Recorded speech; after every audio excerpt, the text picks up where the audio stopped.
What's going on, guys? JT here and welcome back to the channel. Today I'm going to share, in my opinion, the 10 must-dos at Disney World's Magic Kingdom. So with that being said, let's get right into the video.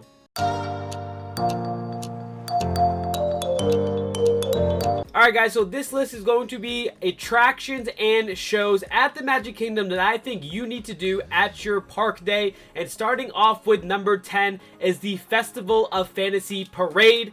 This takes place at 12 and 3 o'clock currently at the park. It will start at Frontierland and make its way all the way down Main Street, USA. And it has a ton of the characters your kids and family are going to love to see. A lot of the classic Disney princesses and characters, as well as some amazing floats with the characters on it. And I think if you really love the classic Disney movies and characters, you should find a way to make one of the two parade times.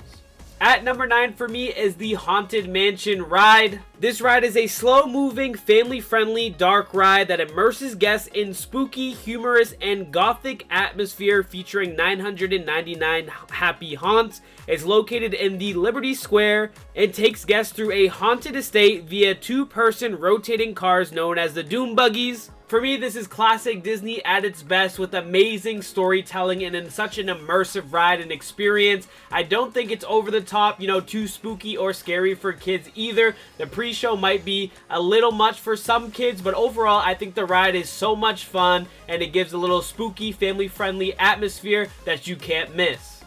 At number 8 is Seven Dwarfs Mine Train, which is a family-friendly steel roller coaster in Fantasyland. It features unique swinging mine carts that sway back and forth, blending gentle, thrilling dips with an indoor dark ride section showcasing animatronics from Snow White and the Seven Dwarfs. For me, this is the perfect roller coaster for everyone. There isn't massive drops or anything like that, but it does have great speed. And of course, you're running with the Seven Dwarfs in the Diamond Mine is a lot of fun and my favorite part of the ride. It is such a fun coaster. It does usually have some long wait times throughout the day. However, you can get a Lightning Lane single pass for this ride if you prefer that to skip the lines. At 7 for me, one of my favorite rides at all of the parks is Pirates of the Caribbean, which is a classic boat ride attraction in Adventureland, which features animatronic pirates, cannon fire, and the iconic Yo Ho, Yo Ho, A Pirate's Life for Me song. It just is such a immersive experience. You get some runs in with Captain Jack Sparrow as well. If you are a big fan of the Pirates of the Caribbean movies, you are going to adore this ride. But it is Disney at its best with immersive experience and storytelling, feeling like you got plucked right out of your everyday life and put into the Pirates of the Caribbean movies. And it is such a fun ride. And of course, it has one of the best smells at Disney World. If you know, you know. And if it's your first time on the ride, you won't forget it either. At number 6 is another family-friendly roller coaster. This time, Big Thunder Mountain Railroad, at the time of filming this, is going to be opening back up here soon at the Magic Kingdom, but it is a very popular roller coaster themed as a runaway mine train through the wildest ride in the wilderness.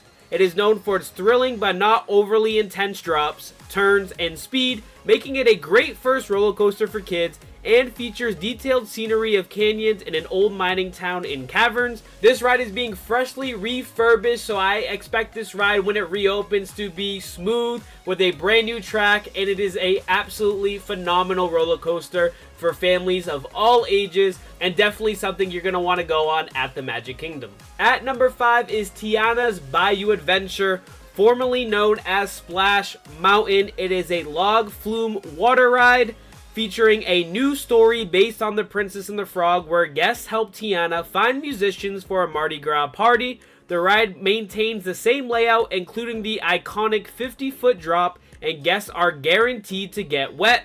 Between some of the best animatronics at all of Disney World, this is truly an amazing ride, especially if you are a big fan of Princess and the Frog. It is truly a fun musical adventure and one of my favorite rides at all of Disney World. Definitely make time for this throughout the day, especially in the summertime. It's a great ride to go on and cool down and get wet. But if you don't like getting wet, make sure you have a poncho, because especially in that front row, you are going to get hit with a lot of water. Number 4 is a Disney classic, and that is Space Mountain. which is an indoor outer space themed roller coaster in Tomorrowland, known for its high speed, dark ride experience with sudden drops and sharp turns. It opened in 1975 with the original version of the attraction featuring a futuristic soundtrack and effects like shooting stars, comets, with a 44-inch height requirement. This for me has always been one of my favorite Disney World rides since I was a kid. It's just so fun being in the pitch dark, not knowing where you're going, taking sharp lefts and rights and drops. You just never know what the next move is going to be, and it has always been a classic for me. Whenever I go, I have to go on it a couple of times. So definitely recommend if you're into roller coasters, especially high speed ones. It is such a fun ride, and you gotta go check it out in Tomorrowland. Number 3 for me is a new nighttime show that just opened up in July of last year, and that is Disney Starlight Dream the Night Away, which currently takes place at 8:15 and 10:30 at the Magic Kingdom. This features illuminated floats, classic Disney characters like Peter Pan, Tiana, and Elsa, and music that brings dreams to life. It typically runs once or twice nightly, while times can vary and be viewed along Main Street USA. This one has an opposite parade route from the Festival of Fantasy, where it actually starts on Main Street USA and works its way all the way down and out through Frontierland.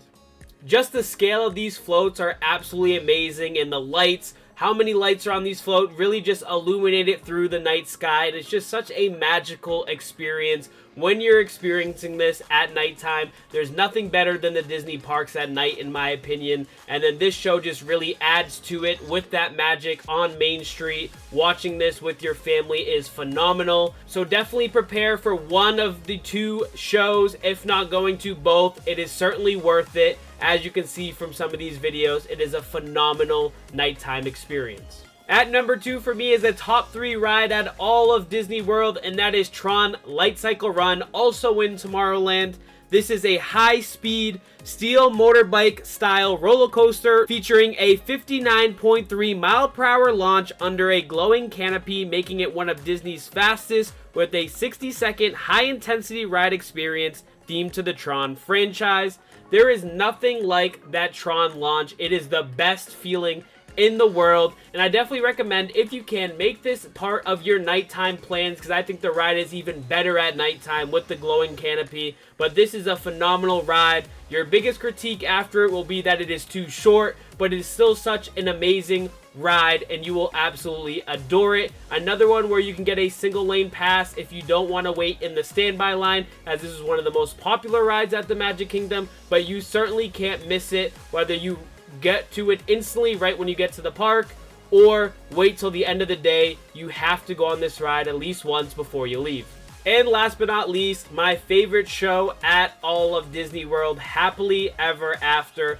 The perfect way to end your Magic Kingdom day with the most magical nighttime spectacular you will see, featuring stunning fireworks, lasers, and for the first time, projections that extend down Main Street USA. The show runs nightly, focusing on emotional, universal themes of hope and courage, often showcasing beloved Disney characters and songs. And currently at the Magic Kingdom, it is a 9:30 show. This only plays once currently, so you don't want to miss it. It is the best way to end your night, and you will never forget watching those fireworks in front of the castle and the song Happily Ever After. Trust me, it gets to me every single time. Me and my fiance absolutely adore it. With that being said, that is my top 10 must-do attractions and shows at the Magic Kingdom. If you're going to Disney World anytime soon and have any questions, feel free to drop it in the comment section below. And also let me know your thoughts on this list, if there's anything you take out or add to it. But make sure you smash that like button, subscribe to the channel if you're new, and we'll catch you guys in the next video. Peace.